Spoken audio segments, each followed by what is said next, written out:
Amisebata ekyo si ekyamuviirako okugamba mbu nno abayimbi tebagenda kusobola tebakyasobola kuyimba oba ki yali akimanyi nti basobola kuba gye bafuna bushuwa bwabwe era babuyimba bawulira bulungi naye baalina bba ensonga zaabwe ne balunywa nga bwe yagaye balina ensonga zaabwe ezaki omanyi bapromota abo mubalabira awo nabo naye baba n'ensonga zaabwe n'abayimbi ng'oli yasayininga nti nze gundi bw'aba yali mu kivulu siddamu kukola ki waliyo omuyimbi ng'agamba nti nze Abitex bw'aba yategese sirinnya ku siteegi aye n'owabayo omuyimbi ng'agamba nti Abitex bw'ategeka nyimbirawo ne bw'aba tannampa okitegedde kati balunywa ne Sebatta ne Muzeeyi Sebatta balina ensonga zaabwe ez'omunda internal affairs bwe baziyita kati ensonga eyo mwami Sebatta yali alina omulagira ddala ti gwe ekyo ky'oli mu kwogerako tekiriiwo kuba ye simwetegefu kukolagana naye owulira bulungi kati ate akulaba oyo by the way abantu bonna bonna abajja n'ekirowoozo ekyo abaakitandika from the beginning osobola okutunula ku stage nga tekwabaddeko baliwo abatandisi era abaatandika ekintu ekyo ndowooza nalabyeyo omu babiri nalabyeko Seremba ku stage ne Celeste Kasule naye ng'abaatandika ate baali bangiko ataakulaba atandikira Gaba naye ekirowoozo ate kiva mu bantu bano wammanga bamwoyo gwa ggwanga be bajja n'ekirowoozo ky'ataakulaba mwoyo gwa ggwanga waliwo Kibuuka William oyo nno ate era mwataakulaba abadde alina okubaamu ng'ovudde okuba nti yalina ekirowoozo naye ate era aviira ddala mu eri mu baataakulaba anti Kibuuka William yadde asobola okulipresentinga gundi y'akasozi kuba gye yava era ye yamuzimba okufuuka Kibuuka oyo gwe tulaba tuli ffenna Kibuuka yaliwo nga yeemu ku baali batandise ensonga ku batandisi ba pioneer era ali mu mwoyo gwa ggwanga be baatandika ensonga eyo Ssekabira Nanfuka eyayimba Nanfuka naye nga ye Ssekabira Moses bamukazaako erya Nanfuka lya luyimba lwe teyalabiseko ku stage awo Ssekabira Nanfuka tuli ffenna y'omu ku baatandika n'ekirowoozo ekyo Mulindwa Vumbi kati ky'ogamba Mulindwa Vumbi bw'otamuleeta mwataakulaba ogenda muleeta mu bayimbi bato mbuuza ggwe muzungu bw'otegese kati Mulindwa Vumbi firimu z'Abachina bw'atajja kuyimbira mwataakulaba agenda kuyimbira mu bayimbi bato bawava munno bapiisi agi ate ne baddira mukyala we Madiina ate ye n'ayimba ate ye Mulindwa nga tateekeddwa kukola ki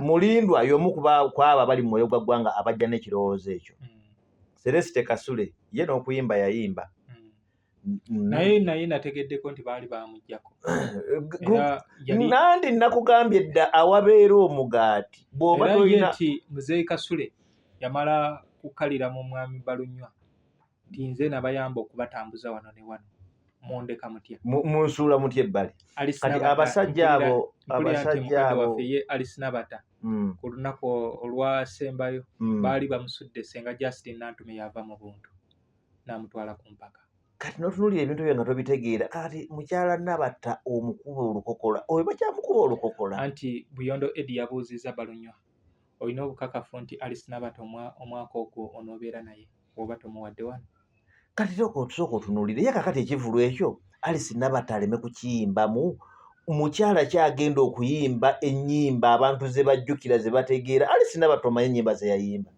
omanyi kansooke mbiveeko ebyo tugende kubiddako mbadde nkyakugamba oyo n'Alisinabata mbadde nkyakugira kuba nkyali gye bitandikira tali mu mwoyo gwa ggwanga ate ye abayimbi abaalambulwa tebaali mu mwoyo gwa ggwanga wabula abamwoyo gwa ggwanga be baali balambula abaki si mu bubi ate si mu kulwanyisa kadongo kamu wabula mu kwongera kusitula kadongo kamu kwaliko Lubwama Moses Kibaya Promotions gundi ye ya entegesi y'ebivulu kwaliko Mulindwa Vumbi mukugambye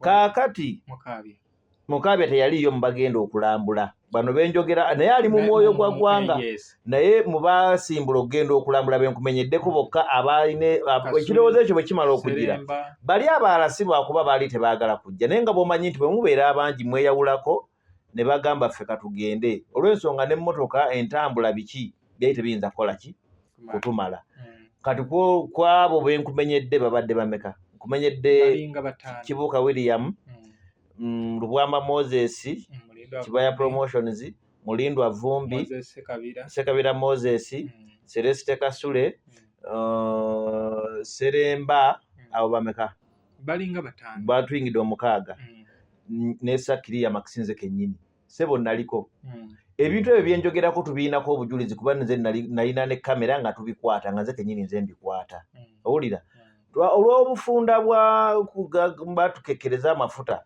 tetwatambula na mmotoka nyingi twatambula n'emmotoka entonotono era nga neyange emu kuzo kuzaali zikola ki zitutambuza byonna biri mu vidiyo tubirina abasajja abo ne basuggestinga batandikira gwali mwezi gwakuna nga tugenda mu Easter nga mu wiiki ya Easter yennyini ne basituka twatandikira Gaba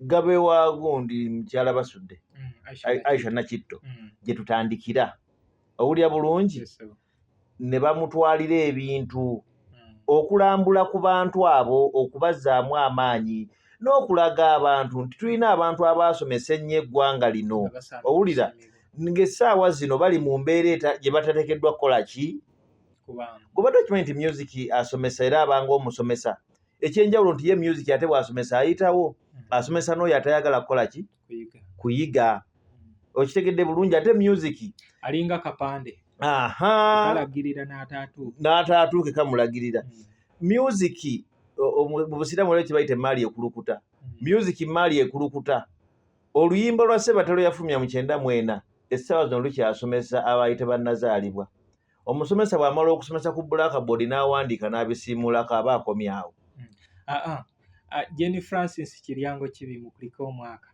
mukuliko omwaka yali akulisa bali naye kakati naffe yagutukulisa kakati abasajja bane bagamba bannaye tukoze tutya bateekawo embeera naye nga buli gwe bagenda okyere bamutwalira package bamutwalira nga package ye sofa awo mwalambulako abayimbi nga bameka twalambula Aisha Nakitto ne tulambula Alice Nabata era nga bwe mbakumanyira bwe twajja ne tugenda ewa Matiya Kakumirizi bannange bannaye simanyi ekyamazima abasajja baba mwoyo gwa ggwanga naye bandibaye tebayimbye ku kivulu bandibayise kuba be baalengera nti kituufu abasajja bano basaana okusimbwa n'okulowoozebwako owulira twasanga Matiya Kakumirizi waabeera nga muyimbi w'eggwanga eyasomesa eggwanga tasobola kubeera awo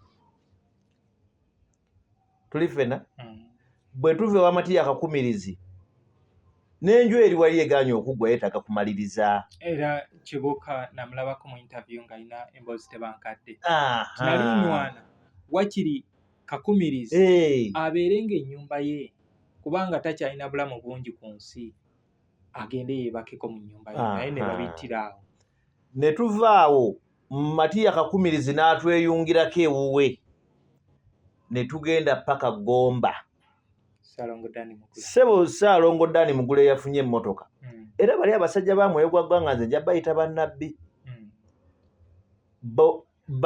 ewa Dani Mugula twatuukayo ekiro essaawa sijja gamba baatuuka kuba nange naliko ekiro essaawa ezi owulira bulungi ne batuuka ewa Dani Mugula pulogulaamu era ekyagendera ddala mu maaso naye nga bwomanyi nti kye bayita okutambula nga ate omuntu bw'omutwalira ettu kiba kyetaagisa facilitation nga nneneko bw'omanyi olunaku ssente eza spendingibwanga ku kintu ekyo naye abasajja ne bakola ki ne beewaayo ate nga olwedde ffe tebayimbye naye ekivulu kino n'abakitegese toyinza kunenya naye bandigaye bonna bayimbye tekyandisobose ataakulaba omuntu yabadde ateeka ataakulaba yadde asaana ennaku ezi Friday, Saturday, Sunday endagezi ng'omuntu asasula tiketi ye nga yannaku mmeka owulira bulungi kyabadde kisoboka ate asobodde kujja lwa Friday najja n'asasula olwaddi olwa Saturday atasobodde kujja ku Saturday najja asasula olwaddi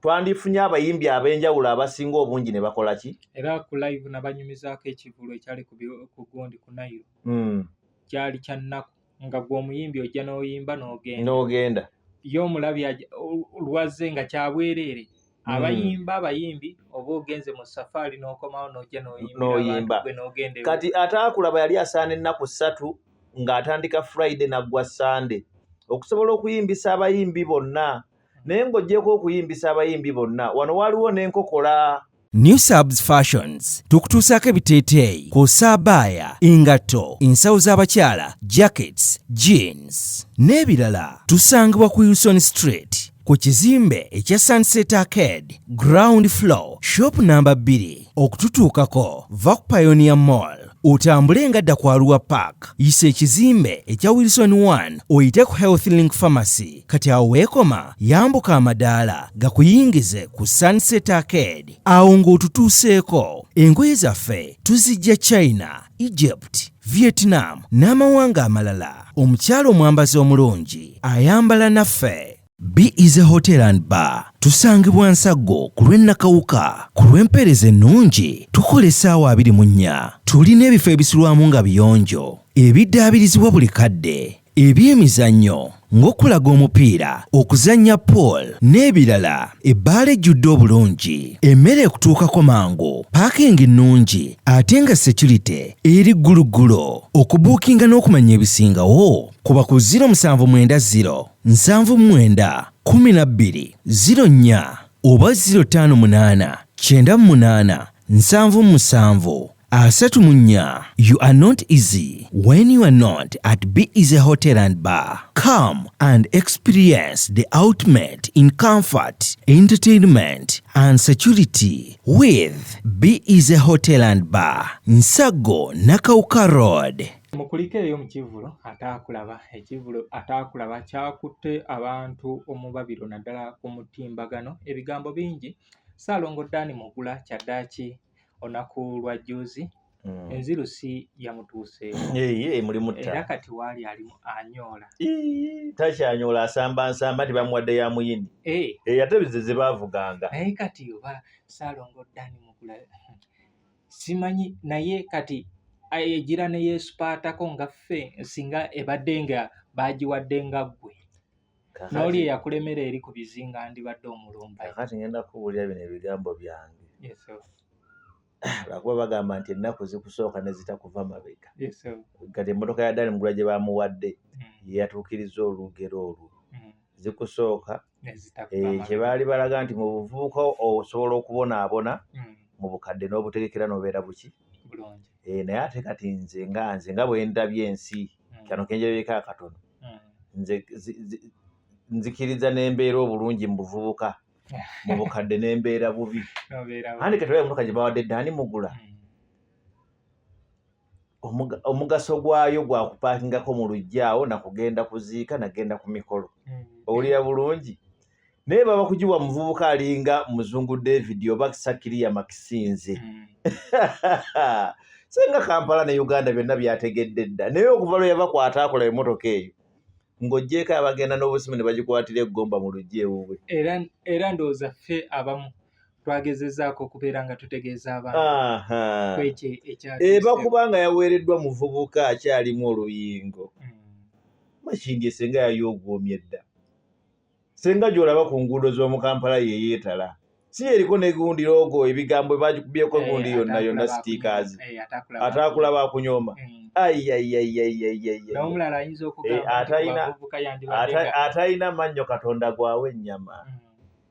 Dani Mugula bamuwadde ennyama ya magumba nga teyidde bulungi ate nga talina mannyo naye musajja wa mukisa era mu bayimbi ba Kadongo kamu y'omu ku basinga omukisa nga sina mukisa Dani Mugula emmotoka yamugwanidde anti kati lwaki nkugamba omukisa ennaku z'omwezi nga 27 ogw'omwenda 1974 era baamuwa ekirabo era y'omu ku bayimbi abasinga okufuna ebirabo abakyasinze okufuna ebirabo ng'abantu bamusiima ne bagamba olwa kino ne kino tukuwadde kino By the way, buli lwe boogera ku kusiima, omanyi lwaki Dani Mugula bamulicognizinga nnyo oba bamulowoozaako nnyo mu kusiimibwa? Ye musajja gw'otajja kusanga mu kwereega kwa ndongo, ye musajja ajja okuba nga alina ebizibu bye nga tajja kuyita bakkamera kubyanjulira nsi yonna. Ye musajja eyayimba endongo ye ebuulirira esomesa n'atuuka ekiseera n'amanya nti kati nze nnyimbye kantuule wano ekibuga nkitadde abaana nabo bakole ki bagende. Era Dani Mugula teyereega. Dani Mugula tojja musanga mu mawulire mbw'ali mu kukaabira bino akaabira biri leesi lwakuba nti ali bulungi nnyo naye mumativu era ye kyaba nakyo kyakola ki kyagenda nakyo. Dani Mugula era emmotoka eyo senga teyaweereddwa Dani Mugula kubanga nze nsuubira nti buli omu mumativu lwakuba munaye bagamba bwe bakubuusa omugaati tomanya wayinza okubaawo abazimbye omutima. Era nkubuulira muzungu David nkubuulira ataakulaba ekivulu ekiddako omwaka ogujjayo kinaba kitegekeddwa. Olina abayimbi batagenda kulaba mu ataakulabaawo okujjako nga be bagenda okusimbibwa. Eyo emmotoka yagibadde Dani Mugula waabaddewo abalowooza nga ye alowooza yalina okgenda nayo era nga ne puleesha zaamukubye ne kataddanga ngulu nga bw'aba yeeyogera ayogera yeekaza bwekaza. Era nkugamba ebigambo bino ekivvulu ekiddako oyina abayimbi otagenda kulaba ku siteegi awo ate nga bandibadde bateekeddwa okubeerawo okujjako omuzungu kayita unless nga bamaze obbatemyako nti mwe mugenda okusiimibwa ku luno lwojjo balaba ku siteegi oba n'abakitadde wonna oba kinaddayo ku Sheraton oba kuno kigenda ku Serena oba kiribeera Masaka mu kisaawe oba kiribeera Nakivubo wonna we kiribeera muganda wange nkubuulirako ng'owange oyina abayimbi oli muzungu David emyaka 10 kasogere tusinkana ku shooti omwaka gumu gwe gubulayo tutuuke ku ani ataakulaba ddako onooba weerabidde bino bye nkugambye ate already bibino birina wano oyina abayimbi b'otagenda kulaba ku siteegi eyo lwa nsonga ya mmotoka yaweereddwa Dani Mugula. Oyina abayimbi b'otagenda kulaba ku siteegi eyo lwa nsonga ya nnyumba eyazimbiddwa Kiryango Kibi Francis Adija Namali. Oyina abayimbi b'otagenda kulaba awo lwa nsonga tebaamentioningiddwa ng'ab'enjawulo. Era nga bw'onooba obalabye ekkiriza obagaana bajja kuba bamaze okutemezebwako nti mwe mugenda okusiimibwa. Owulira bulungi bino mbikugambye ntudde wano n'essaawa zino waliwo emmotoka eyo ng'ekwasibwa Dani Mugula abaakubiddwa puleesha ez'omubiri. Puleesha y'omubiri tekusuula wansi waliyo abaakubiddwa puleesha ez'omubiri era n'asigala nga takikkiriza nti Dani Mugula emmotoka bagimuwodde era nga yeebuuza lwaki bagiwadde oyo. Okay. Kati waliwo n'abalala abaasiimibwa waliwo ba TikTok baali basaale nnyo balaba baanokolayo omu waliwo aŋŋambye nti abalala nga okuva etwava mu ataakulaba ba TikTok abalala baakakkana buzibu ki kaakati twalaba Ivan Mapesa baamuwa ennanga nga omulimu ogw'okumusiima nti oba ne mu maakati awo ekyuma oba yali ku booda ekyuma kye n'afunamu engeri ya accident ekyuma nekikyankalana. Kaakati omanyi buli kintu kimala kubaawo ne mulyoka mulaba ensobi. Ekintu nga tekinnabaawo tosobola kulaba ki ensobi. Naye ekivvulu ekyo nakirabamu ebirungi n'ensobi lwakuba ffe abaana b'abantu tulaba ensobi nga ze nnyingi era nange ndi mwana wa muntu nasinga kulaba nsobi. Kansookere ku ba TikToker. Mu kusiima ba TikToker abakoze ennyo ku kadongo kamu n'abongedde omwagazisa abantu n'okumukuumira mu bantu tebaatwala kunoonyereza basajja ki ababaddewo ku social media tebasimba bakola boogera ba TikToker naye kino kiri general social media platforms zonna si TikTok yokka.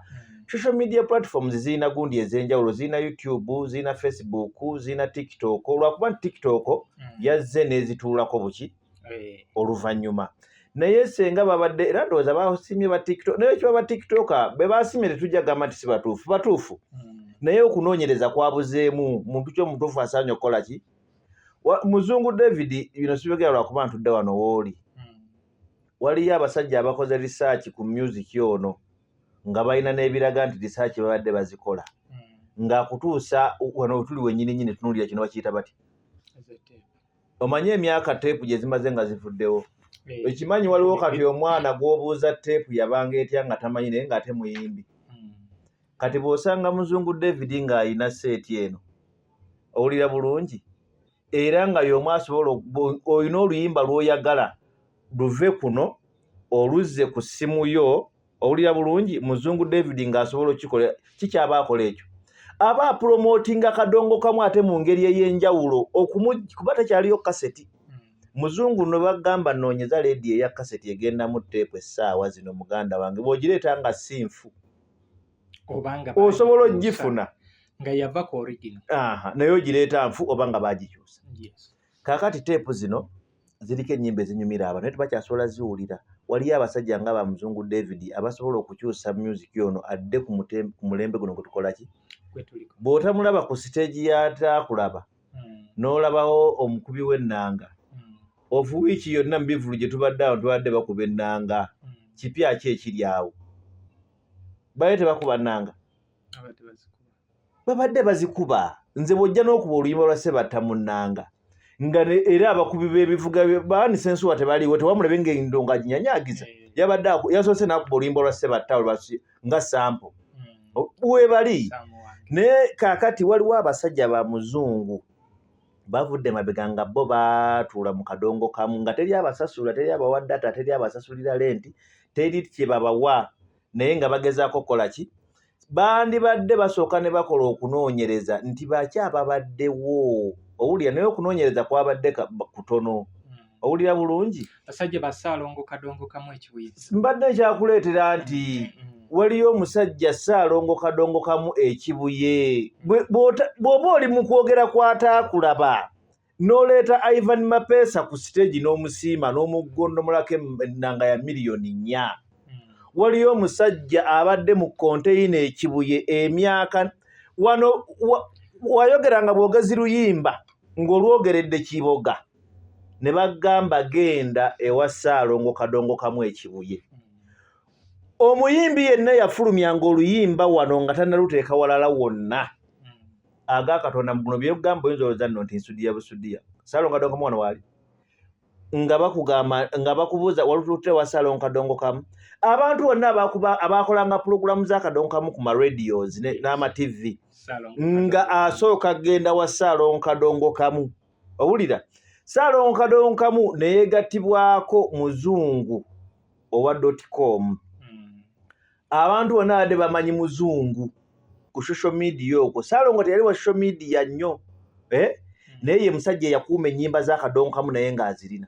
Kubanga nze muwa nnyo credit tibaali mu teepu nga batunda teepu ye omulembe gwa kompyuta egwajja n'akkiriza n'amanya nti embeera ekyuse obudde bukedde n'akola ki n'adaivatinga n'adda wali teepu nga ziri wali naye ng'oluyimba lw'osobola oddufuna olubadde ku teepu n'olufunira wano ku kompyuta. So kati nze nalabye nga kituufu gwe baasiimye mutuufu osiimibwa. Waliwo omukyala Harriet Birungi nze oyo mutwalanga president ow'abantu abapromoting ennyimba ku TikTok kubanga yasookera ddala wano.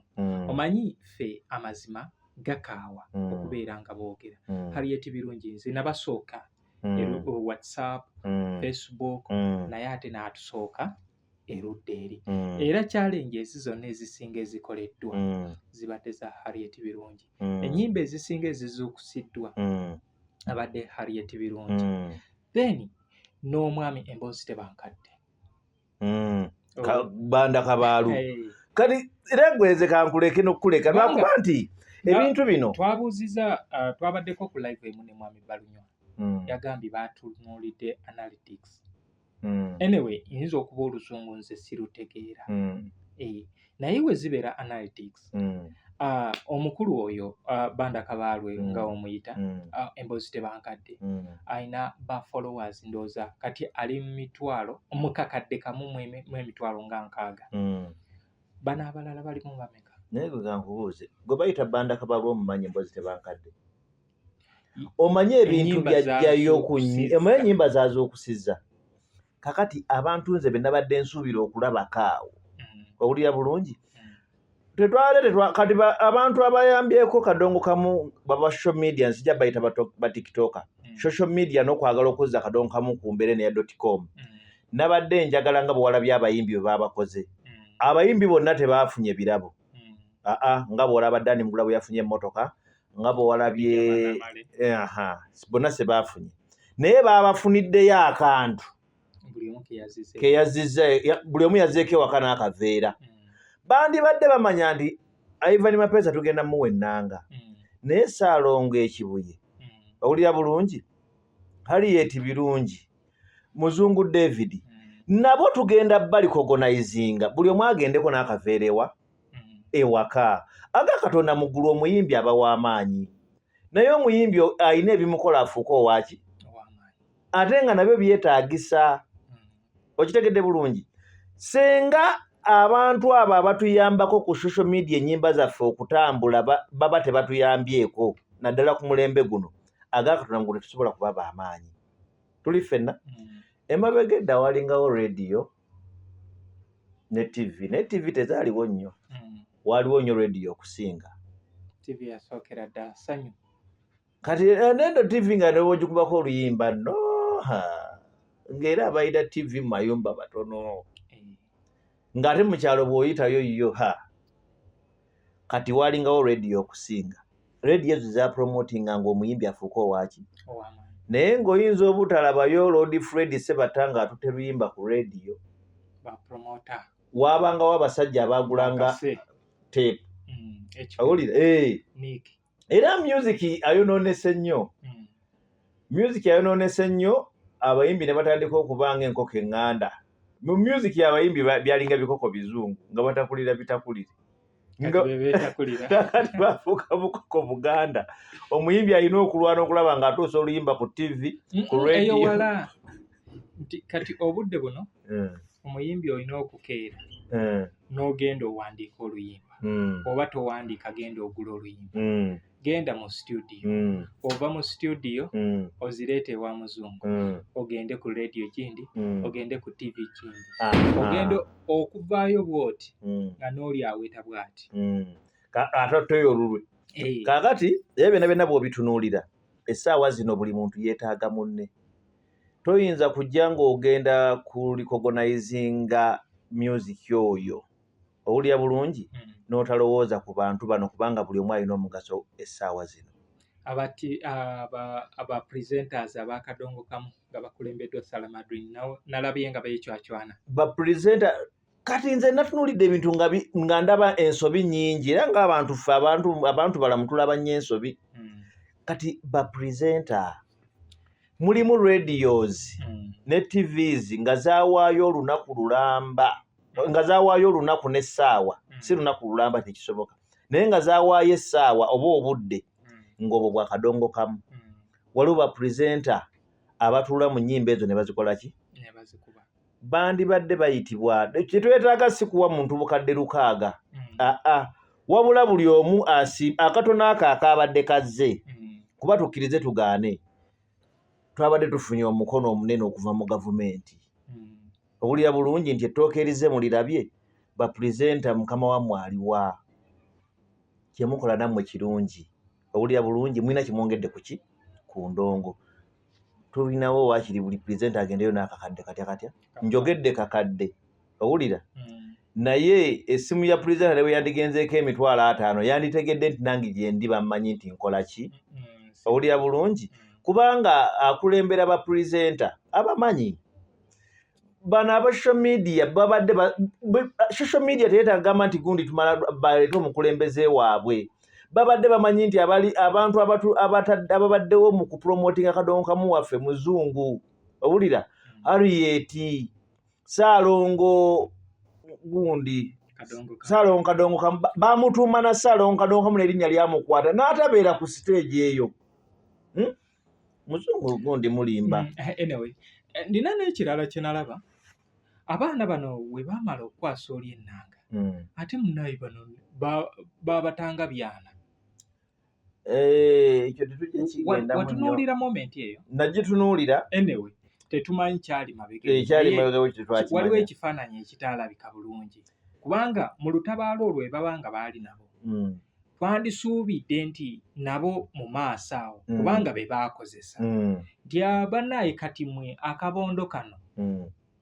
Nga oli we baakola eky'omulujjudde kubanga kati wano teri amanyi ekyayitirawa eri emabega. Naye kati kye ngenda okukola nze kino kibulusijja bba n'enyanyo kye kyasooka ensobi ziba nnyingi mu ntandikwa naye nze bwe baba baddamu teeka ekivulu era nze kye nalina mu birowoozo kye balina okukola Kadongo Kamu munene nnyo toyinza kumuwa ssaawa 4. Kale awo wennyini bantu bange mbagamba nti tutambula ne Bize Hotel and Bar bali wali ensago genda osanyuse ku bulamu okulya ssente si kulya mwana. New Subs Fashions eri ku Sunset Arcade genda weefunire ku byambalo eby'enjawulo naddala gwe omukyala. Kale gwe omwami osobola okwambaza omukyala osobola okwambaza muka neighbor ne babanga balabika bulungi. Omwana ogenda mutwala ku Kikaya College and Vocational School basangibwa ali e Bulenga badde ne boarding arts ne sciences ne vocational bagiteekako nnyo essira. Olunaku olwaleero ndina omwami musaale mu nteekateeka zino eza Kadongo Kamu. Mmwe ababeera eyo ne mulaba ebifaananyi ebisinga obungi ku mitimbagano gyammwe egy'enjawulo gwe tudde naye. Oba oli awo ffe emboozi etusingira ebirala tanaba kweyanjula naye ajja kweyanjula okusingawo. Ennyimba za Kikaya College mpitirivu za kutte mu bifaananyi. Sebo nsaba osooke weeyanjulire olwo ate weeyongereyo. Okay, kaneyanjulire abatulaba bagiyita muzungu ani? Muzungu David Kadongo Kamu music. Muzungu David nze mbadde manyi gwe muzungu David. Anti kati n'omukutu era muzungu David Kadongo Kamu. Anti giri emirimu emirala. Nze muzungu David. Kati giri emirala gikola ki ne ginzaala. Kale obudde we butyo we butuuka erinnya lyo ezzaali okimanyi nti abantu tebali bimanyi. Kituufu. Era netukeera netuteekawo ssente. Bazirya nga teri n'omu alimanyi. Kale mu mbeera bwetyo Sakiriya Max Gemanya omukwasi wa vidiyo z'abayimbi bonna mu Uganda eza Kadongo Kamu n'ezitali. Naye ng'okusingira ddala nze nkwata ennyimba eza Kadongo Kamu zonna ze mulaba ennyimba z'amasomero zonna nzikwata zonna ennyimba nzikwata naye nkutte nnyo Kadongo Kamu kye nnyinza okubagamba. Ogenze n'oyogera ku Kikaya College. Munnange nno oyogedde Kikaya College lwakuba nti obudde bwa butono nga butuddusa. Nze bangamba nti ku Kikaya awo mbwe abaana balya n'enkoko ku wiikendi. Kye kintu ekyenjawulo sigamba nze njagala gwe fiisa obudde gendayo kubanga ate enkoko ze balya si nti bagulangule beerundira. Bangamba nti ku Kikaya emmere bakola kibalina ennimiro nti omwana bino ebyokusoma bifuumuuka nga buwunga nti tuyinza okumaliriza ng'omwana atutta obudde bungi mu bitabo ne butamuyamba naye oba oli awo kana aka vocational kayinza okumuyisa. Ekikaya ina ne vocational? Yes. Eri vocational si bino ebyemikono bwe bityo. Kati enkoko zino babayigiriza ozirunda. Okulunda. Ne bamala ozibayigiriza ozirunda. Ne bazibasalira nga zikuze ne bazirya. Balina embuzi balina kyekyo Kikaya College. Ye Kikaya College. Eri Bulenga Kikaya. Kati bo kye bakola basobola ogamba ti class eno tugiwadde enkoko bweziti neeri tugiwadde obukoko bwe ne bakola ki? Naye Mr. Mubirungu ali creative nnyo. Obwongo obwoya bujjawa yagendako ebweru. Lwaki wanjawulo okukuba directors abalala? Okusinga yabonaabona. Omanyi mu nsi sabanga nnyo ofune omukisa. Wotafuna kizibu tosobola tegeera mikwano gyo. Kati naye yakula nga abonyeebonye. Era mu kubona nga strugglinga n'obulamu. Kati mu bulamu obwo n'afunamu ebyandibadde ebirooto. Era ye ndowooza on record ye muntu nti we yagraduating e Makerere teyagenda kwasomese straight n'agenda awo mu Kikaya n'afunawo obuzigo n'atandika n'abaana 3. ndowooza essomero population ebagiraba ekikaaya giraba edduka nawe dembo kati asitudde kalina ate ndi bw'otuuka ku kikaaya wali nga wakayingira bw'oba nga atuuse e London. Kati ekyo kyokka ekisaawe watuukayo? Ekisaawe kyabwe nakiraba kyanjawulo, oyinza okugamba ssebo ekiri gundi ebyabazungu, abaana balina batwala balabira omupiira, abawagizi balina we bagira, naye Bisambiru ye wanjawulomu, tukkirize tugaane. Kikaaya college yo yanjawulomu. Naye kakati nga tetunayongerayo nnyo mbadde nkugamba nalumwa nnyo ng'abategesa ataakulaba akugaya naye kitu bwe kyali kiggwayo, ataakulaba akunyooma. Ataakulaba akunyooma nze nali mmanyi abantu abamutegese bamutegera otusinga ffe. Anyway, nafuna omukisa nategeerako kubanga olunaku lw'eggulo twabadde ku live.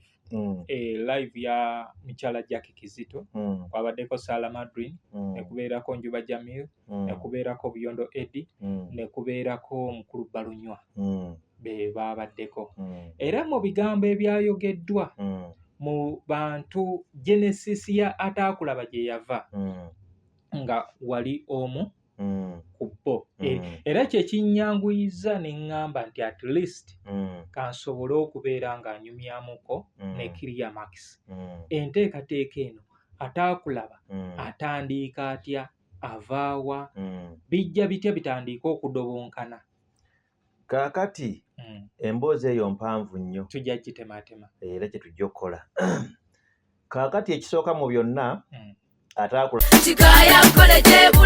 omuzadde kankwanjulire Kikaaya College School Bulenga lya kisulo n'abava ebweru, ly'abawala n'abalenzi, ligatta amadeeni gonna, liviira ddala ku siniya esooka paka ku y'omukaaga, lisomesa arts ne sciences. Omwana bamubangulira ddala, tebakoma kusoma busomi kyokka, bamutendeka emirimu gy'omu mutwe omuli okwokya welding, okusiba amazzi, okusiba enviiri, okukosa okufumba oba kiyite catering and hotel management, okuzimba, okutunga oba kiyite fashion and designing, okukanika emmotoka, okukosa amasannyalaze, ku bitone by'abayizi b'ekansa omuli okuyimba, okusamba omupiira wamu n'okubaka, endya y'abaana nnungi, library ya mulembe. Ow'ekisulo osasula emitwalo 69. Okwo nno kwe kuli okulya, okusula, okusoma n'endabirira endala yonna. Lisangibwa Bulenga ku Mityana Road, kilomita 7 zokka okuva e Kampala. Kuba ku 0772 442 799.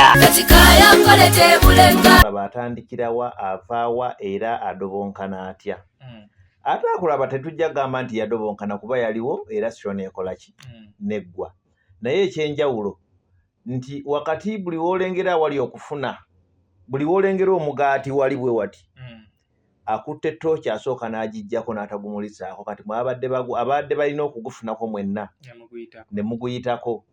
Kati bano abalina tooki bamulisa awali omuki ye already asaana okugenda ng'amanyi we guli distance. Kati mwe abatakutte tooki kizibu nnyo okulaba awali omugaati. Naye mba bagenda nti bagutadde awo, naye mula temusagula kati buli munzikiza.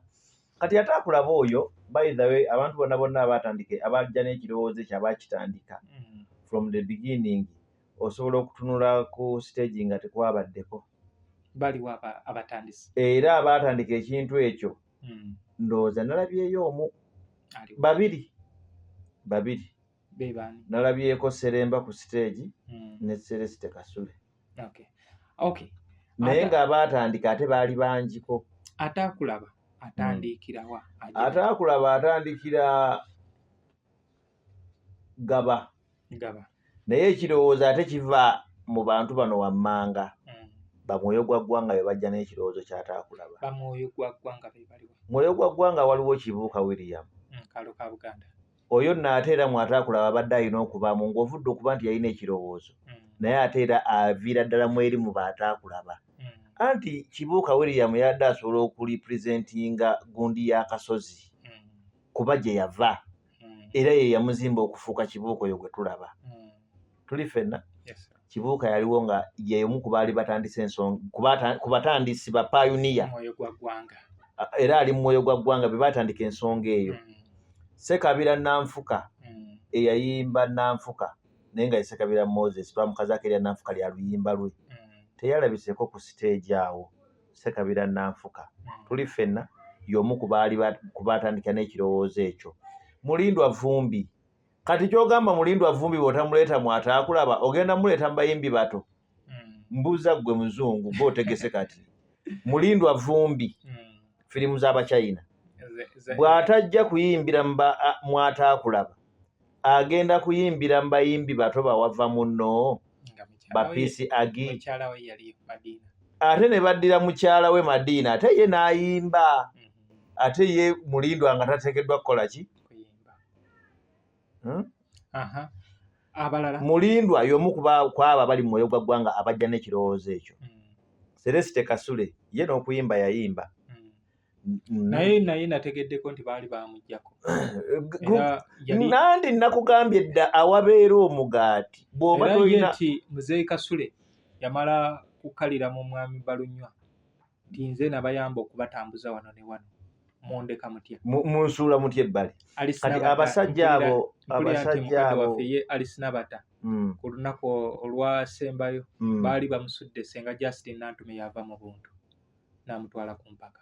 Kati n'otunuulira ebintu byo nga tobitegeera. Kati mukyala Nabata omukuba olukokola oyo bakyamukuba olukokola. Anti Buyondo Eddie yabuuzizza Balunywa olina obukakafu nti Alisinabata omwaka ogwo onoobeera naye oba tomuwadde wano.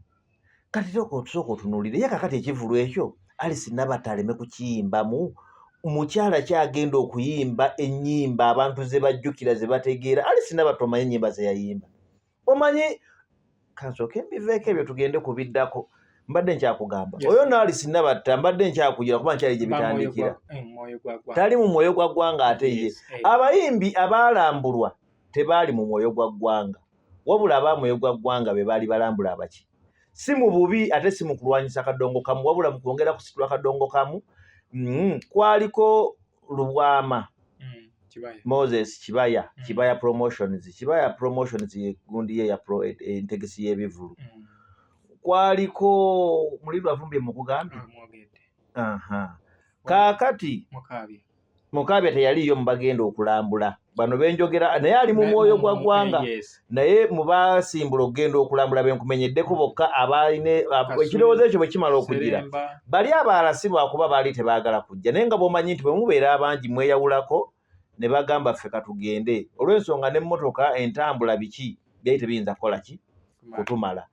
Kati kwabo benkumenyedde babadde bameka? Nkumenyedde Kibuuka William, Lubwama Moses, Kibaya Promotions, Mulindwa Vumbi, Sekabira Moses, Celeste Kasule, Seremba, abo bameka?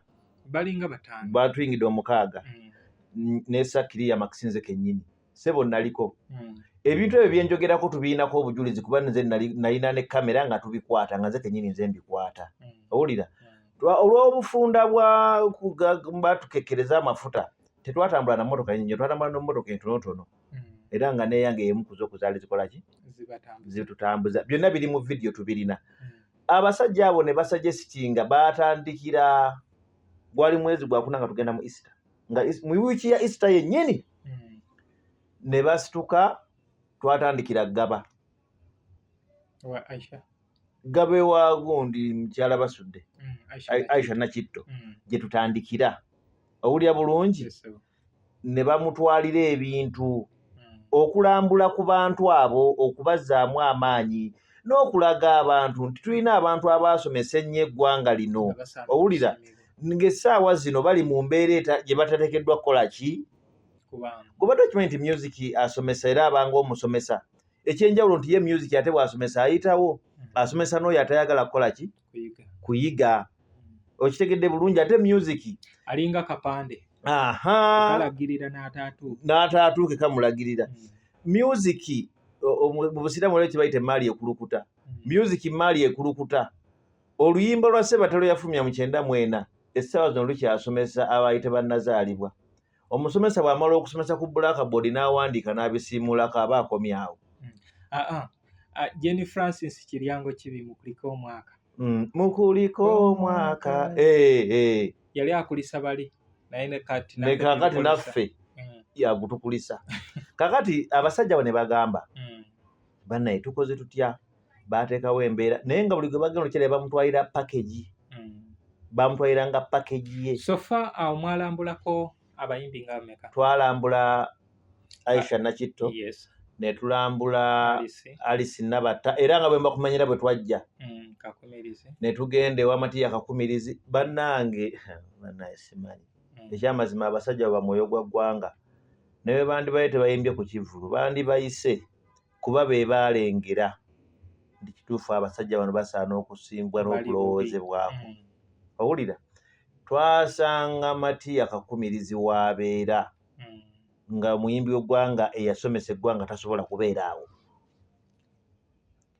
tuli ffena bwe tuva ewa Matiya Kakumirizi n'enju eri wali egaanye okugwa yeetaaga kumaliriza era Kibuuka namulabako mu interview ng'alina emboozi tebankadde nalinywana wakiri Kakumirizi abeere ng'ennyumba ye kubanga takyalina bulamu bungi ku nsi agende yeebakeko mu nnyumba ye naye ne babittira awo ne tuva awo Matiya Kakumirizi n'atweyungirako ewuwe ne tugenda paka Gomba Ssebo Ssaalongo Dani Mugula yafunye emmotoka era bali abasajja ba mwoyo gwa ggwanga nze nja bayita bannabbi ewa Dani Mugula twatuukayo ekiro essaawa sijja gamba baatuuka kuba nange naliko ekiro essaawa ezi owulira bulungi ne batuuka ewa Dani Mugula pulogulaamu era ekyagendera ddala mu maaso naye nga bwomanyi nti kye bayita okutambula ng'ate omuntu bw'omutwalira ettu kiba kyetaagisa facilitation nga nneneko bw'omanyi olunaku ssente eza spendingibwanga ku kintu ekyo naye abasajja ne bakola ki ne beewaayo ate nga already tebayimbye naye ekivulu kino n'abakitegese toyinza kunenya naye bandigaye bonna bayimbe tekyandisobose ataakulaba omuntu yabadde ateeka ataakulaba yadde asaana ennaku ezi Friday, Saturday, Sunday endagezi ng'omuntu asasula tiketi ye nga yalina ku mmeka owulira bulungi kyabadde kisoboka atasobodde kujja lwa Friday najja n'asasula olwaddi olwa Saturday atasobodde kujja ku Saturday najja asasula olwaddi twandifunye abayimbi ab'enjawulo abasinga obungi ne bakola ki era ku live nabanyumizaako ekivulu ekyali ku gundi ku Nairo kyali kya nnaku nga gwe omuyimbi ojja n'oyimba n'ogenda ye omulabi lwazze nga kyabwereere abayimbi oba ogenze mu safaari n'okomawo n'ojja n'oyimba kati ataakulaba yali asaana ennaku 3 ng'atandika Friday naggwa Sunday okusobola okuyimbisa abayimbi bonna naye ng'oggyeko okuyimbisa abayimbi bonna wano waliwo n'enkokola tugende mu nkokola owulira bulungi waliwo n'enkokola enkokola sijja zigenda mu nnyo kubazimbya mitima owulira bulungi bajja kuzimba emitima owulira kubanga mu gundi mu nsi mwe tutambulira ennaku 2 tosobola zikoleramu kintu olunaku olwajjo jolabadde lwakomeka tetuyinza tuddamu yabadde Sunday leero Monday ku Sunday ng'oli mu Monday tosobola dukoleramu kintu okikkiriza oba tokikkiriza kyokka n'olwenkya lwotannatuuka nolwo tosobola wabula olunaku lw'olimu essaawa lwosobola okukola ki lwaki saagala kugenda nnyo mu nkokola ezo ezatuuse n'okugobesa abantu abateekeddwa oyimbira ku siteegi ne batagiwunya nako yadde okumanya bwe yafaananye ne balengera nnengere ku live ebimu mbijja ku live omanyi nze sibeera mu binywa ebyo nze mbeera wano osanga nategeddeko nti baatuukirira Muzeeyi Ssebatta nga bamaze okugira biri ebyaliwo ebya Kenzo ne bamutuukirira nti oba ye n'abategeeza nti ekyo ekivulu tekisobola kubeerawo bali tebakyasobola na kuyimba era nti awo wennyini byabadde bigambo bya mwami Balunywa agamba nti era ye we yamutuukira yagamba mbu balina ensonga zaabwe balina akakuku kaabwe n'agamba ekivulu tekisobola kola ki nti Kibaya yaleeta ekirowoozo n'agamba tusooke tugende tusinkane abazeeyi bano kinoomu era ne bayita eno Baasigamwenge bagenda okudda ewa Muzeeyi Ssebatta nga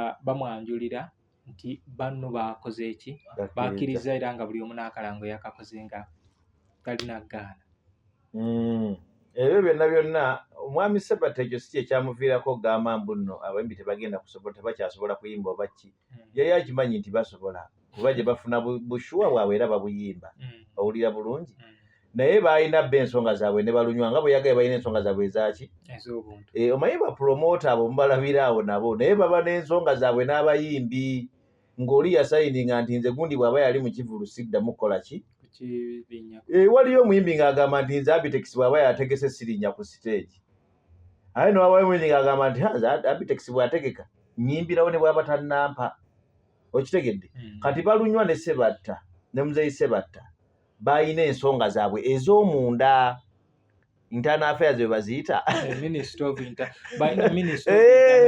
kati ensonga eyo mwami Sebatta yali alina omulagira ddala nti gwe ekyo ky'oli mu kwogerako tekiriiwo kuba kimwetegefu kukolagana naye owulira bulungi naye eyo nga tetugenze eyo nnyo nti kyokka nti ate ekirala ekyewuunyisa kwali kugenda kusisinkana mukulu wa UCC olwo ng'abayise nti era ye ne baamukubira mbu oba teyarespondinga naye oluvannyuma ye Matiya Luimara respondinga era yamukubira okubeera ng'akola ki ng'abeegattako kakati ate awo wonna wonna bakibuuka awo wonna wonna ku layini bakyaliko bulungi awo baali bakyaliko owulira bulungi lwakuba nti ekizibu ekiriwo Mwoyo gwa Ggwanga ogiraba Mwoyo gwa Ggwanga bano balowooza abakomawo nti ezze kulwanyisa komawo naye ate nga bwe tudde emabega Mwoyo gwa Ggwanga yasookawo komawo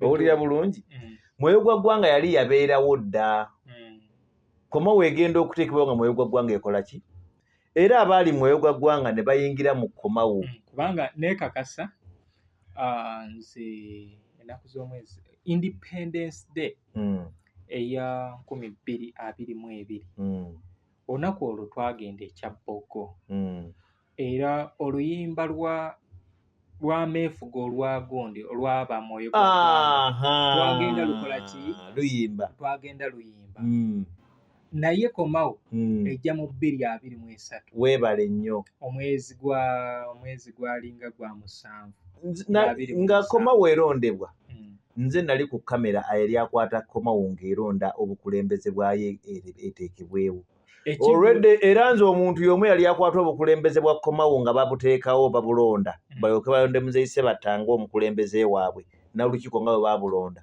era nze omuntu omu nze yali akwata nga ba Mwoyo gwa Ggwanga olwedde nga ba Mwoyo gwa Ggwanga weebali era ng'ennyimba zaabwe bazikolera wamu nga guruupu oluyimba lwe bayita Ssaabasaaliza baali baalukola dda ku independence nga luyiseeko ebbanga ate nga bagenda okukola oluyimba olwo era nga baatandika dda projects zaabwe endala nga Mwoyo gwa Ggwanga yatandika mu 2020 owulira Mwoyo gwa Ggwanga yagendako n'ew'omukulu waggulu eri mambuka Munabugerere yalinga Sekabira yali feesi esooka mu maaso nga watabeerako tabaaniriza kaakati abo bonna Basekabira bali Mwoyo gwa Ggwanga infact nga Sekabira kyeyamaniwa Mwoyo gwa Ggwanga okitegeera bulungi kati bano balowooza nti Mwoyo gwa Ggwanga ereesa amaanyi eyagala kuwamba ki komawo kumbe Mwoyo gwa Ggwanga yo teyagalanga nko kuwamba komawo yo yali kkiriza nti komawo bakama baffe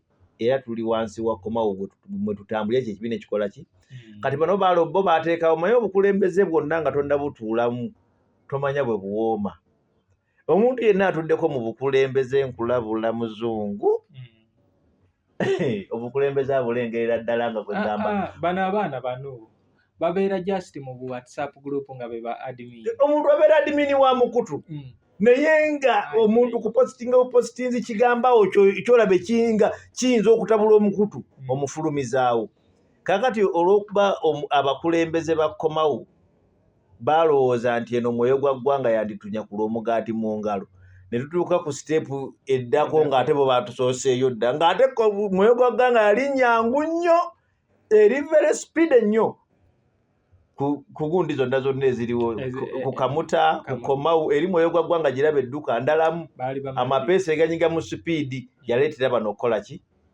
okubeeraliikiriza kati kyova olaba buli kintu ekyajjanga bwe baamanyanga nti Mwoyo gwa ggwanga yakiinamu omukono mu kukitandika ng'aba Mwoyo gwa ggwanga bagenda okubasabula.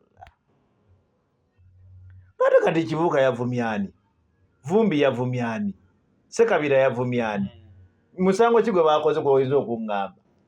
Ekibafulumya wali eri kikimuleeta amaanyi. Mwe baani? Naye lino lyekkubo Kadongo kamu mwana atambulira. Mbuuza lyekkubo mwaza atambulira. Endongo yazimbibwa bwetyo, ya nkokola, ya mpiiga, ya kulemesa. Endongo yonna abayimbi bonna boolabe bavuddeyo bayise mu ntalo.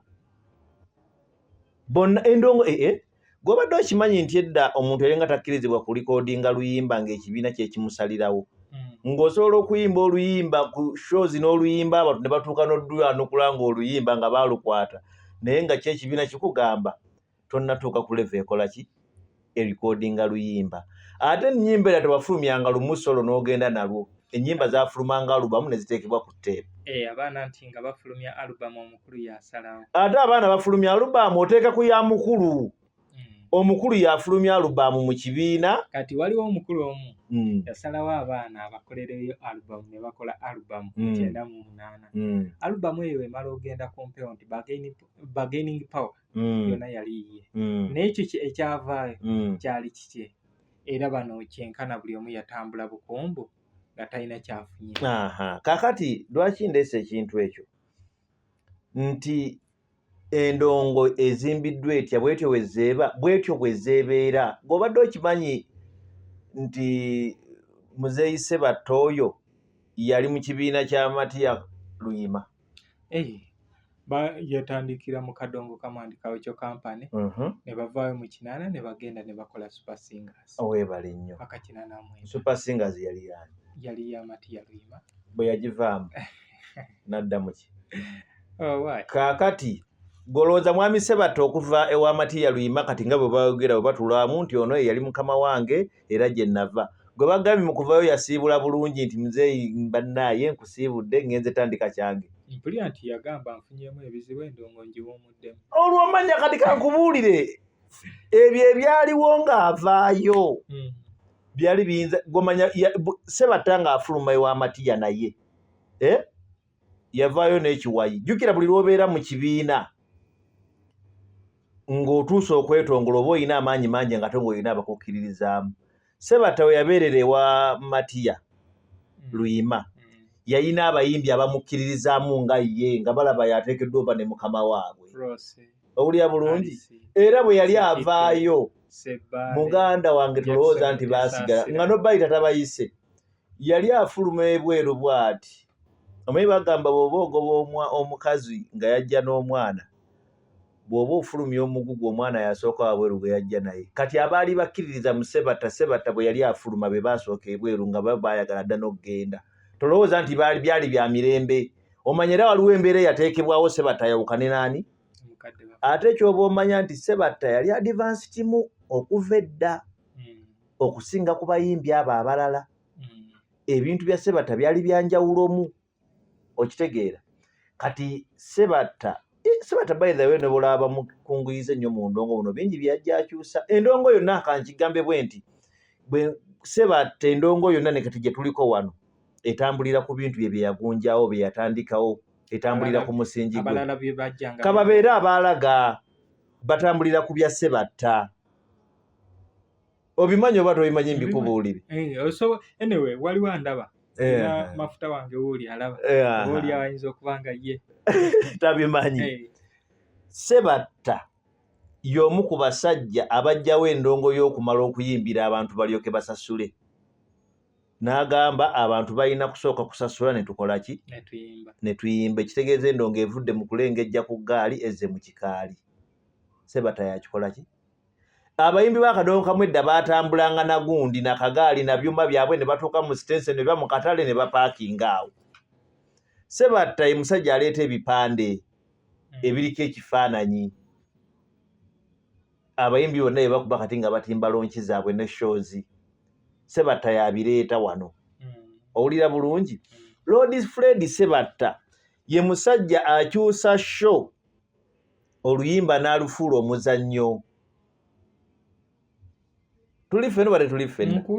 Abantu bajjanga n'ebidongo byabwe ne bayimbayimba awo ne bazannyazannya ebintu nga tebinyumya nga Ssebatta bw'afulumya oluyimba tugeze luyimba ki alubamu kyene eriko dole ankolera baana bange gwanga mujje owulira bulungi si ye yali mukoko nabawanuka enjawulo y'abafumbo nga siteegi ya Ssebatta ajja yakola craft we ajja n'ateekawo ennyumba nga yegenda okukola nga siteegi kati nga naawe azze okuyingira nga sho tennatandika otandikirwawo okuwoomerwa olw'entegeka eri ku ki ebyo byonna byonna bijja ku mulembe gwani yali tavuganyika. Ssebatta yazze akola purayisi y'endongo era awo wennyini nawandiikako story erina be yanyiza abamu nti bano abayimbi abalala okufuna abawagizi baafuna lwa bbeeyi ya Ssebatta nga bano balayisi ye wa bbeeyi nga tebasobola ziri ne bagenda ate era nga tebamusinga maanyi katugende tulabe endongo eri. Era Ssebatta nga takkirizibwa kumulabira ssente za zimu. Ssebatta we yakubira nga yali ku maapu ne matendo ye nga talabibwa ssente ze zimu n'abalala nga temujja ttimba wano 2,200 ne Ssebatta ajja atimbewo 2,500 ye nga ajja wa 4 okitegedde ye yagenda nga akola price y'endongo price ayende kati era abantu bakyakubira ku price ya Ssebatta gye yalekawo. Abudumulasi yajja n'akuba wano eggwanga n'alikuba Mambuka ne Maserengeta ne lifukamira ne likkiriza. Abudumulasi yagaana okyusa ebisale ya ssente n'asigala ku ssente ze yasangawo Ssebatta ze yakola. David Lutalo azze n'akuba eggwanga lino ne lifukamira ne likkiriza nti David Lutalo kati yaliko. David Lutalo kyakoze ekyenjawulo kwongera drive mu bivulu kubifuula expensive nga ku mulyango bisigadde bisolooza ssente ze zimu Ssebatta ze yalekawo. Ssebatta agenza okuva mu ndongo bandi ye egenza okuvaawo gundi ye gurupu ye egenza okuvaawo ey'amatendo nga Ssebatta agenda mugumu kitundu nga by the way ng'agenze mugumu ekitundu ebivulu. Ssebatta yayagala nnyo omuyimbi afune mu ndongo nga ne mu kusooza tayagala muntu agenda bitole bya mmere naye Lutalo bwe bazze bakubye eggwanga balifukamiza baganya okyusa price nga Lutalo abadde atambuza drive 4-5 olunaku lumu drive 4-5 zirangani ku mulyango n'asolooza ssente za Ssebatta ze yalekawo edda price n'asolooza y'emu naye muzeeyi Ssebatta bajjanga nga drive edda teyali nga yatteeka era ng'emmotoka ereese ebyuma fuso ya Ssebatta batikkulako wali ebigenda wali mu kikala ebigenda okukola neeyitamu mpola mpola kujjukizaako ku bantu katono kubanga baali baatimba dda ate abayimbi bayimbanga gurupu nga temulimu nti gundi ayinza obutajja. Bapromota abajja bamikisinga abayimbi be baleetera abantu okuba kakasa ennyo babakube drive 10 omuntu akakasa ndi kituufu palasa ajja kujja ate n'okupalasa okujja kwe amala kulabwako ebintu ebisinza okusaza endongo Ssebatta yali yabimanya. Gwokimanyi waliyo omuyimbi ayingira mu show nga talinamu luyimba lwazze kulaba n'olwo nga azze kulaba ku muyimbi bw'afaanana. Omuwagizi ajja mu ndongo nga yeebuuza Ssebatta afaanana atya Lutalo yafaanana atya nga ye azze kulaba ku Lutalo essaawa zino tekikyaliwo olw'ensonga nti omuyimbi wagenda okukola so yasookawo nayimirirawo nga bazimba ekikaali. Okay. Sseruganda Kiria Max obudde butera okutulira abeera Mpinga budde butulidde Empinga. Empinga kyeki siri muganda nnyo kiyitiridde yasi Oluganda mmanyi lumanyi ate omutaka w'ejjokerera era naye simumanyi anyway oyo omusajja wa Luganda nnyo ebyo byonna omanyi twogera bingi naye kati njagadde tufunze baida obudde bubeerawo wantu olabyewo olabyewo embeera yonna eyinza okubeera nga ekuleeta nti banaye mutuleekanyiza mukola ki wantu walungi nnyo era simanyi ngeri gye bakolamu wantu wano abantu bakadonkamu nga babeera balayisi nnyo gwe wabawukanamu oti ate ng'odiringira mu kadongo kamu anti era y'ensonga lwaki neekuumira eno sikulimba wano awantu walungi nnyo abantu abaagala okukola gundi ennungi kati saawundi wano mulungi nnyo embeera nnungi nnyo singa abantu bajja wano ne bagira interview z'akadongo kamu muzungu oyina ntono simanyi lwaki ate ng'okola ebinene mu kadongo kamu. Anti kati abasinga baagala nze mbanoonye okubanoonya nga n'okufacilitatinga tebakola ki tebafacilitating kubanga nze nnyonoona obudde ogende eri ngende eri gwa aneetaaga nze kubanga ebisobola okuntambuza honestly mbirina nsobola okutambula omwaka omulamba nga sirina muyimbi gwensisinkanye yadde n'oku kubanga stories ezo zempandika bwana Nuuwo yasobola okugamba nze okusooka okumutegeera namukwata musango ku TikTok alina story gye yakola naye nga story eyo gye yakola nze nagikola lunaku kyajjukira lwe baaziika radio lwakumeka oba ennaku z'omwezi mmeka naye kati gwajjukira olunaku lwe baamuziika lwe lunaku lwe nakola story eyo kubanga nalaba Papa Misa Kisemakula ng'agamba naye lwaki abayimbi batutta nnyo kisusse gavumenti eriwa neŋŋamba kankoleyo olukalala olw'abayimbi abazze battibwa balategeere nti si bano abaliko omulembe guno naye n'okuviira ddala bazze bakola ki bazze battibwa kati muganda wange oyo story eyo n'agivoicinga ku TikTok kyali kirungi naye kye namukwata kyali kimu nemugamba nti olagako nti emboozi eno nagijewa Muzungu David Kadongo kamu music analyst naye leero nkigambye mwami Mukasa eyo y'omu ku ba sound engineer abasookera ddala ano omulenzi alina empisa namukwata omusango naye mwennyini yanoonya n'aŋŋamba nsaba kukola ki nsaba kunsonyiwa nakwetondera n'aneetondera abasinga ssebo babimba jjovu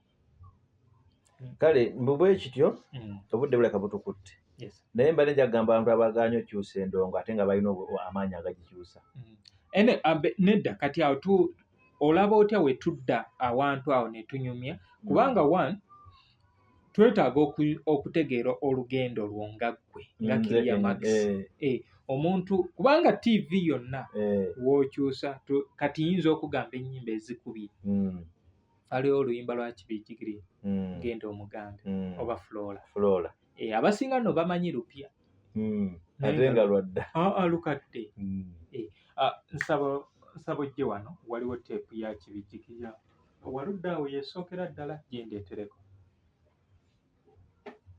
ojja labako Kibijjigiri waliwo endala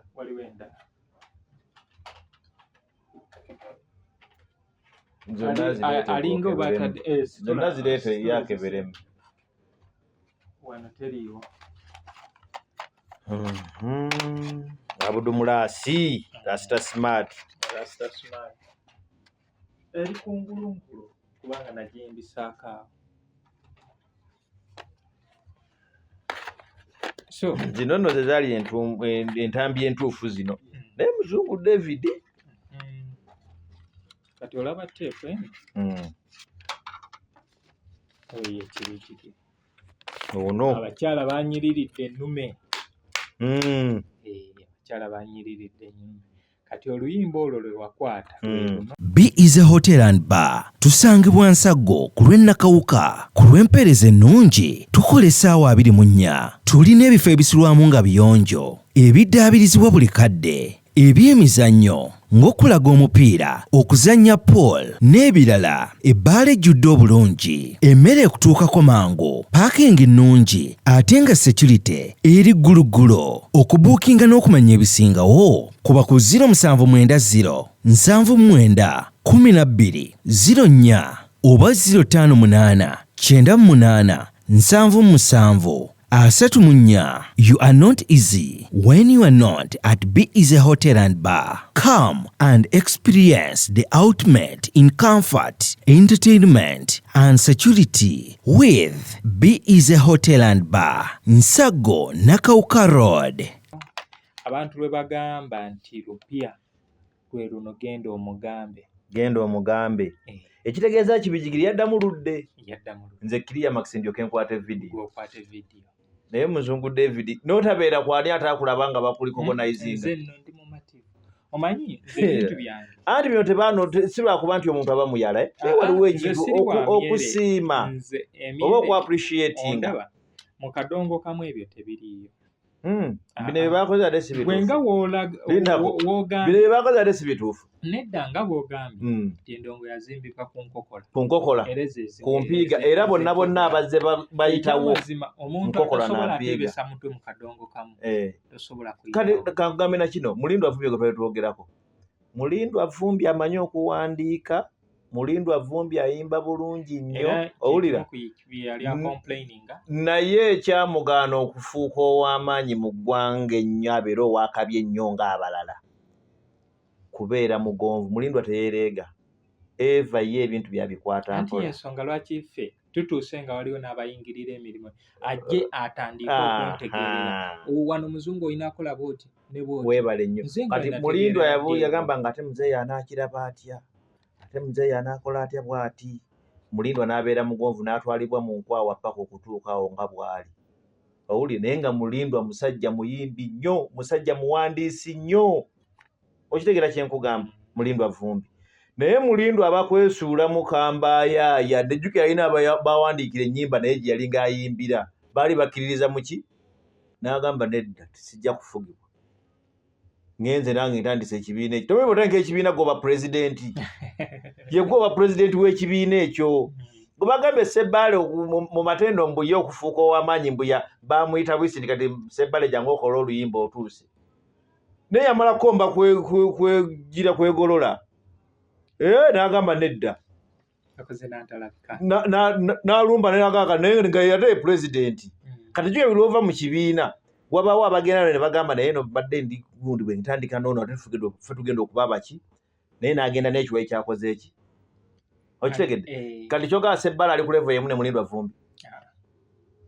Mwami Ssebatta senga yasigalayo ewa Matiya Luyima.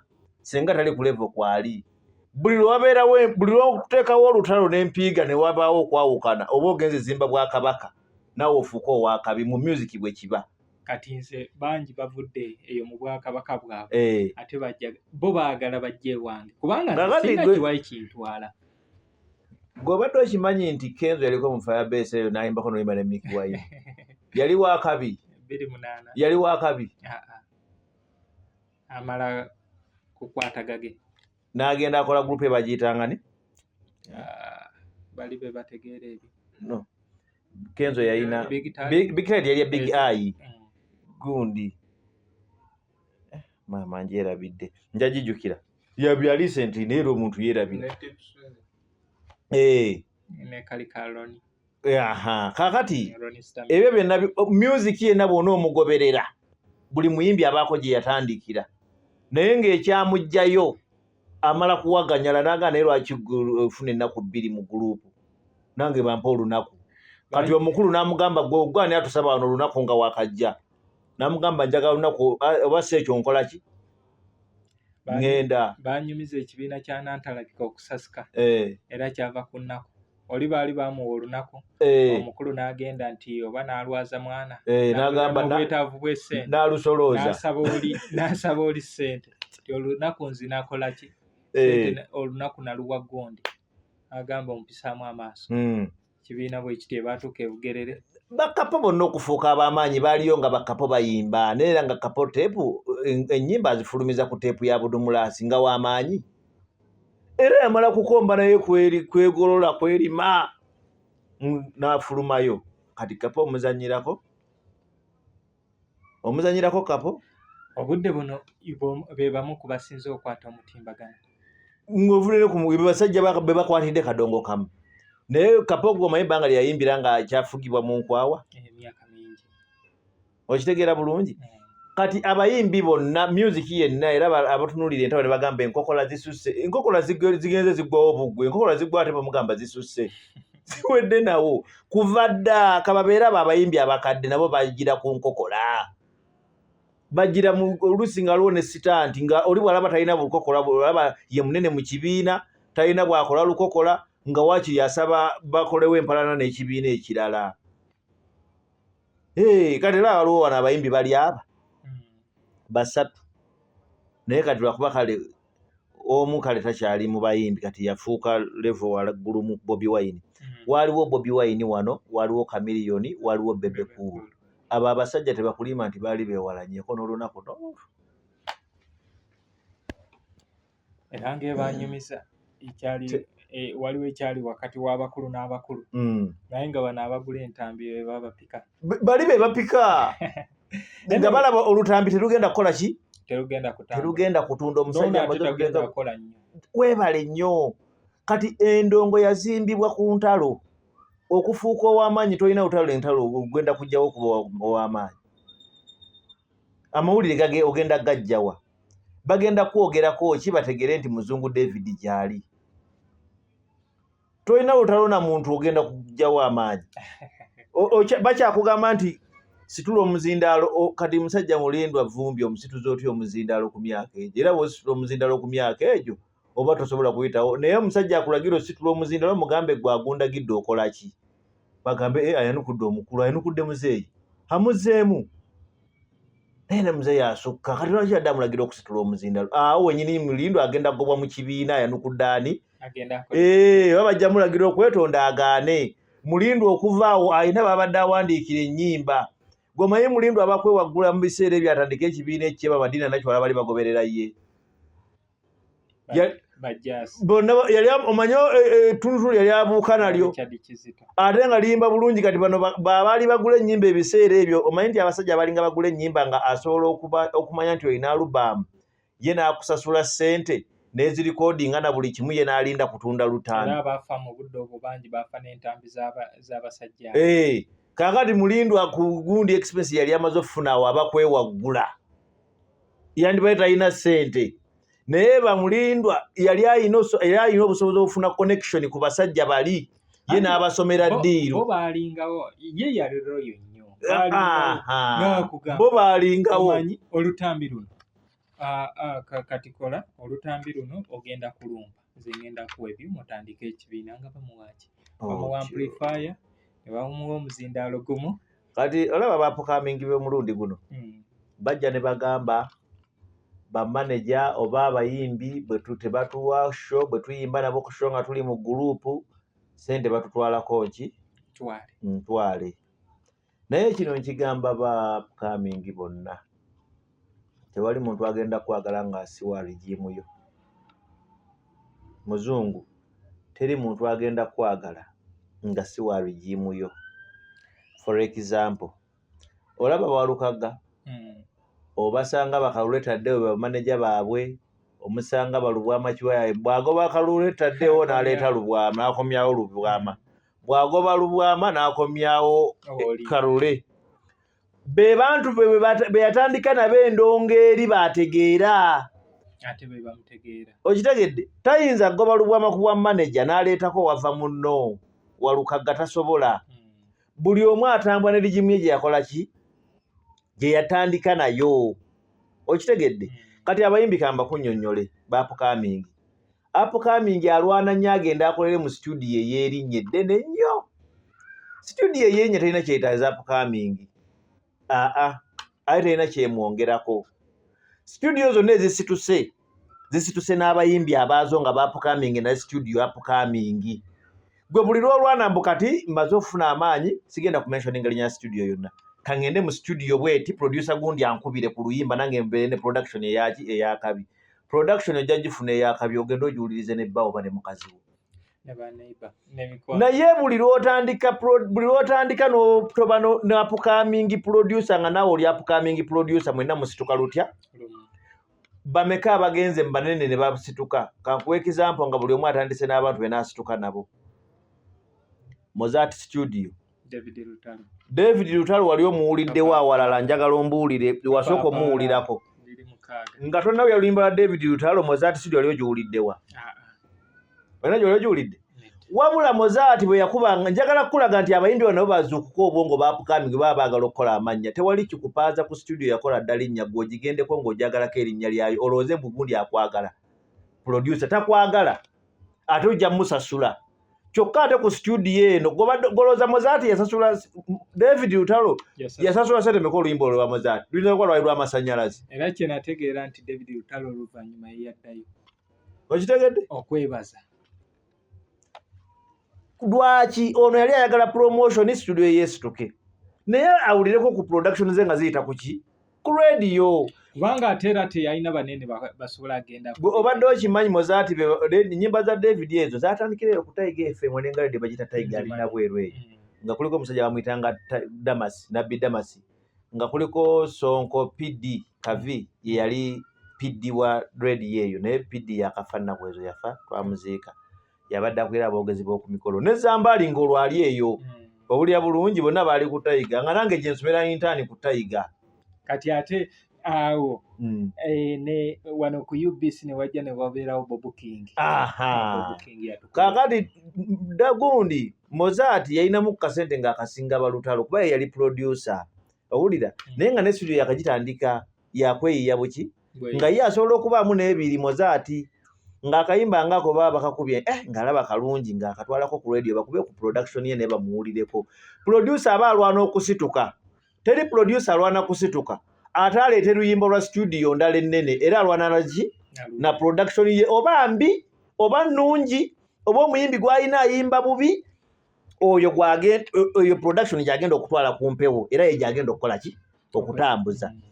Kati gwe n'ogenda ewa producer omunene tulira njagala kwoganya naye sijja dyogera producer omunene bw'ogenda ewuwe ne bwe wabawo abajja ne bamugamba olinawo music ky'omupya era ajja kusumulula lisiti y'aba Gravity ey'aba King Saha ze yakoze ey'aba Shiba aga Katonda mugu tayinza kusumulula luyimba lwawava muno. Kati luno olwanu agenda naye waliwo akaana akayimbye hano tosobola kujjamu olwo lwo bajjamu bigambo oluyimba lwa Upcoming oba kulutuulamu butuuzi batuulamu lulamba oba kujjamu idea.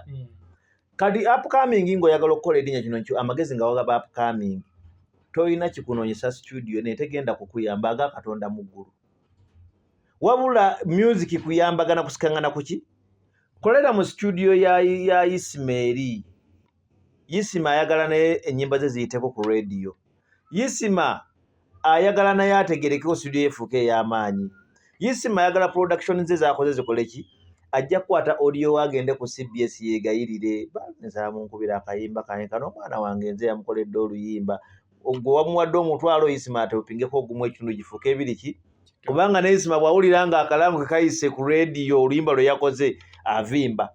Ekyo kyennyini kyoyogera nga naakajja mu kisaawe mu 2016 bangi bagezaako okuneesamba naddala abanene twali tulowooza era nga olaba nti abantu ababeera mu byalo balaba ebizimbe ebyo ne babiyita nti bintu byangu kati nange baneesamba nenzirayo mu bakazi bange bayisimaziwa bakasozi Kanyaanya waliwo ono siri muyimbi Tone Kadiidi omumanyi nenzira mu mugigi ogwo era mpozi omunene yali Celeste Kasule Masekro nenkwata ennyimba ezo nga zetukubaali kubukedde nga tuli ne Suna Beni mu Nigeria muwonge kati baagenda okulaba nga ekintu kigenda kitambula olwo ne bakiyingirira bwati omuzungu ebamuteekamu enkokolo okola ki ate we nava ndowooza balowooza nti binaakuba naye nsaba tuweeyo session endala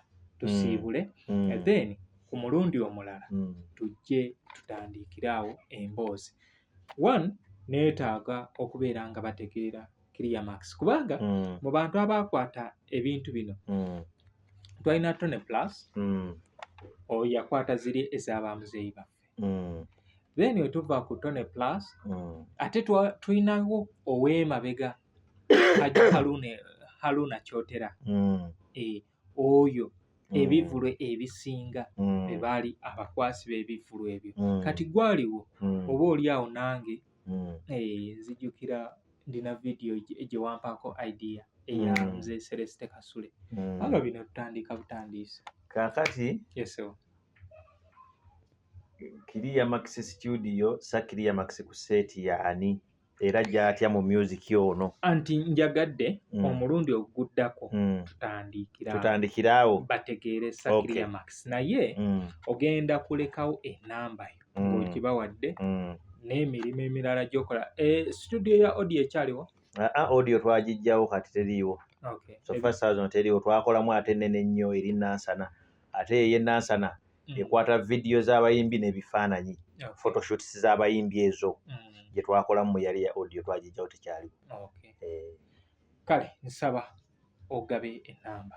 Enamba ya Kiria Max Studio sa Kiria Max ku seti eri 0789 7 ya MTN 0789719660 ne tuba ne ya Airtel eri 07 amabana yagirina mbo mukazi nange omwagala nnyo olina omuteeka ku front page engeri gy'ogisomyemu eya Airtel eri 0759383887 eya Airtel 0759383887 bw'okuba ku ssimu ezo oba omaze okufuna Kiria Max mu bujjuvu wali wonna wonna ne mugatta tewaba mutawaana.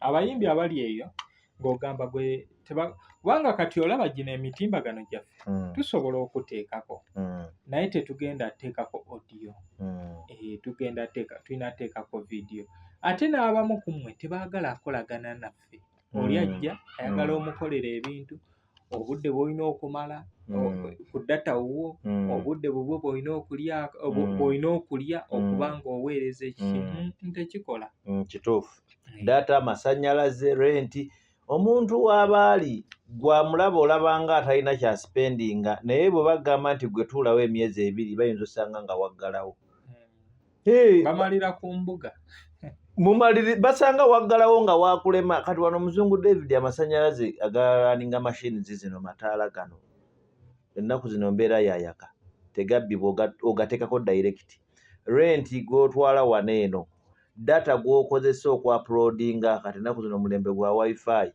emitwalo omwezi emitwalo ekitono ennyo waliwo 8 ate oluusi ogolaba tedduka bulungi noba ng'olina wifi nga 2 awulira bulungi okusobola okukola ki kakkana ng'omwezi data gw'okozesa wano ali mitwalo nga 12 oba 13 ate oyo yasookerwako so kati naffe kennyini abali eyo n'abayimbi n'abalala tutegeere nti oluusi omuntu ono naye alina kyateekamu ffe tusobole okumulaba eyo ku masimu gaffe ne ku social media n'ebintu bino mbakubiriza mwetanire ebintu bino ffe tugenda obbayamba mu kutaawuluza entalo ffe tugenda obbayamba mu budde bwammwe obusemba era ngamba nnyo abayimbi mweyigiriza okubeera ku zi interviews mweyigiriza okwekubya ebifaananyi tufune kwe tugenda obbabikira waliwo omuyimbi eyafa omwaka ogwo oguwedde naye yalina muka vidiyo ku TikTok nga ke tulina okucropinga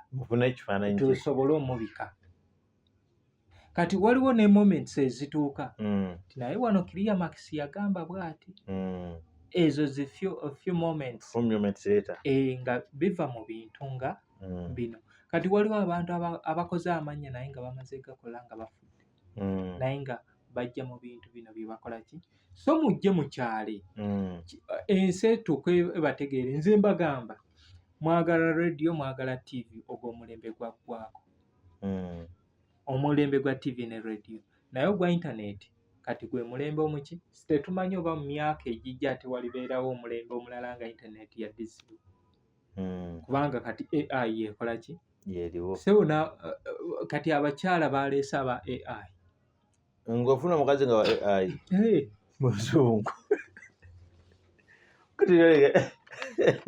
omukyala n'ofuna nga waagi emitwalo gyo 8 egya $, gwe mafuta gye gisookerwako ng'ogenda weegulira omukyala naye nga bakukoledde robot sex material ne bakuteera awo n'otwala kintu kyo n'otekeeka kati diidi gwamanyi maanyi go ge gakusalako eri sex object eri awo wateeka awo kati gy'onoobeera eno ng'ogira ne nakiganda nakibuuka n'amazzi gwedda ku kantuko ogire kati nazo zigenda nga zikola ki nga zeeyongerako grade nti owa ssente bwe ziti gwe asaba nti njagala nga balinga abeerudde eri nga balinga abeerudde eri anti ebisaanyizo by'oyagala si yabagamba n'ogu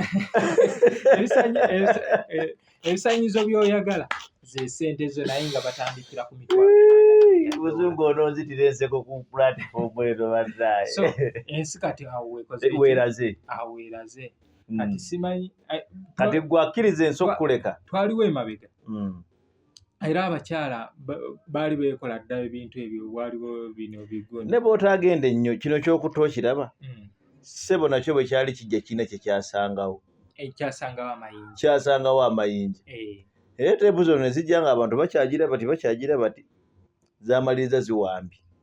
Waliwo siddi ne zijja siddi bwe zaali zijja era abantu ne beegira bati kakadanga zimenye teepu zizijjawo zizisassa ebbali ne baleeta flash abantu ne balowooza bw'otaba na siddi tosobola kuteeka windows ku kompyuta era siddi zigasiga saawa zino muganda wange bakutuma siddi oba togenze ku majestic yinza okulema ofuna mu kasubi njimanyi wali ku bitala waliwo omukyalo oyo atera okulanga yabeera nazo. So kati buli mulembe ogujja guba gujja kubaawo ate guwambe. Tokkiriza mulembe kuleka gwe omuyimbi ali eyo naawe omuntu yenna ali eyo atali muyimbi tambula n'omuki kati laba ennyimba tikati obudde buno owandiika prompt n'ogiwa AI gwe neekolera ki neekuyimbira neekukubira n'ebivuga n'ogigamba kati wano tukyuseemu kino si kyenjagala era neekyusa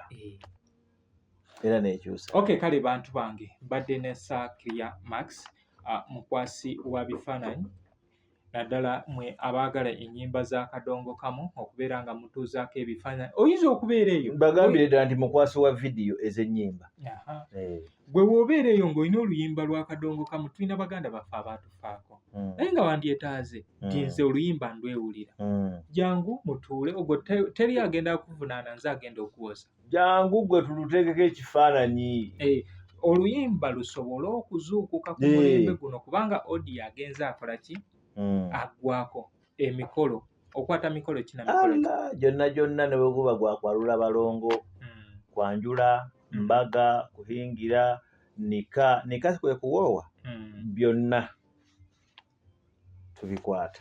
Kale mubeere bulungi mweraba.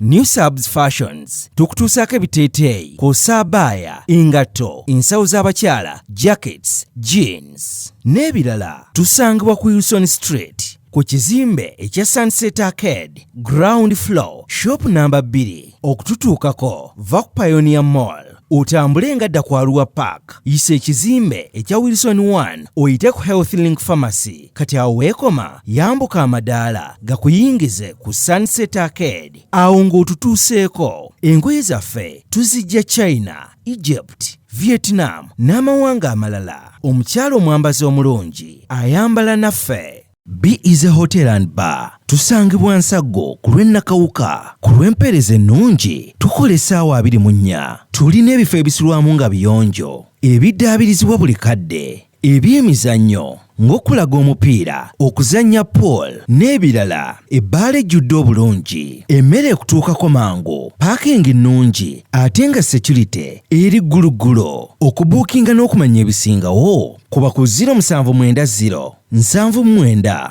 12 04 oba 058 98 77 34. You are not easy when you are not at Be Easy Hotel and Bar. Come and experience the ultimate in comfort, entertainment and security with Be Easy Hotel and Bar, Nsaggo, Nakawuka Road.